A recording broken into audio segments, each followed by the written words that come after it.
Lethal Company was released in October of 2023, developed by Zekas, a solo indie game developer.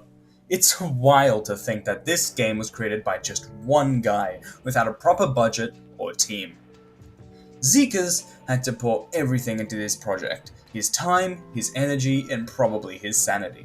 He used Unity and Blender to bring his vision to life. The guy had to juggle it all: coding, designing, writing, and even handling the marketing. The limitations of being a one-man army would have severely hindered things for him.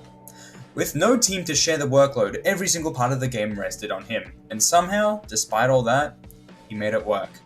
The game's intended audience was fans of horror and social multiplayer games. Think people who loved Phasmophobia or Among Us. But what's cool about Lethal Company is the fact it doesn't just appeal to hardcore horror fans. The simple mechanics make it super accessible to a wider audience, even people who aren't deep into horror.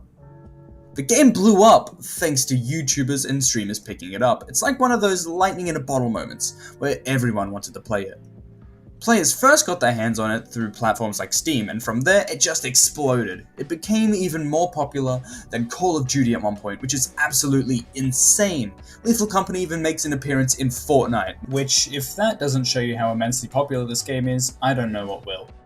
The game excels off of multiplayer. Sessions are typically played with you and 3 other players. You can have more if you mod the game. Lethal Company is the type of game that's made better with friends. You're not just fighting to survive against horrifying entities, you're laughing, screaming, and strategizing together. Look at us, it's the iconic trio again. Me, Pewds, and Eve. Oh. This element adds a chaotic energy where anything can happen, and it keeps every playthrough feeling unique. And since the audio is proximity based, it adds this layer of comfort when you can hear a friend's voice call out to you through the darkness. The game can be played solo, but it defeats the purpose of the game, and makes it feel dead and lonely. Players make Lethal Company what it is, and taking that aspect away ruins the experience. Zekas keeps Lethal Company alive through its update cycle.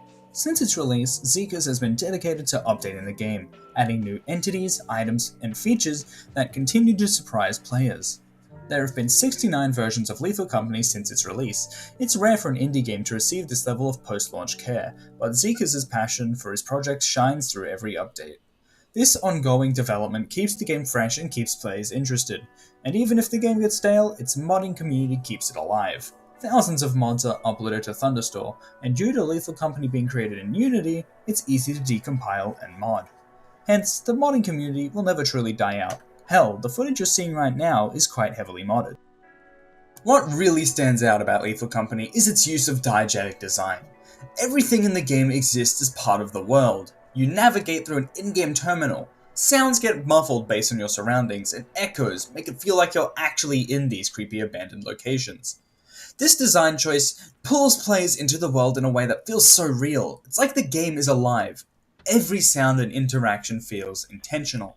That's a big reason why it clicks so well with players. It doesn't just tell you a story, it makes you live it. The gameplay loop is also captivating. The concept of working for a Lovecraftian company that demands scrap to meet quotas is simple yet effective in drawing the player in. It's this mix of corporate horror and existential dread, and it works perfectly with the gameplay. There's also a sense of urgency, like you're racing against a clock, scrambling to meet the quota while trying not to die. That urgency hooks you in and doesn't let go. And the humor, Zekas nailed it. He once said in an interview that he stopped holding back his identity and let the humor naturally flow into the game, which makes the scares hit even harder, because you're not always expecting them. When Lethal Company was being made, the gaming world was still riding the wave of social multiplayer games like Among Us and Phasmophobia. Post-pandemic, people craved ways to connect with friends online, and horror games gave them a reason to scream together. Streaming culture was also massive during this time. YouTubers and Twitch streamers turned games like this into cultural phenomena. So the timing couldn't have been better for Lethal Company to drop and ride that wave. Now, if someone from the early 2000s played this game, I think they'd have a hard time getting into it. Back then, multiplayer games were more about direct competition, like Halo or Counter-Strike, and the idea of cooperative survival-based multiplayer wasn't really a thing. Plus, the janky graphics might turn them off. They'd probably think it looks unfinished or weird. But that's the part of what makes Lethal Company so special today. The jankiness isn't a flaw, it's a feature.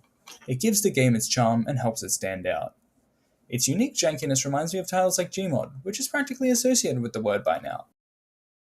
At the end of the day, Lethal Company isn't just a game, it's an experience. It's easy to see the love and passion Zeke has poured into it, and that's what makes it stick with you. It's not perfect, but that's what makes it perfect in its own way. This game will definitely be remembered as a standout moment in indie horror gaming. Thanks for watching.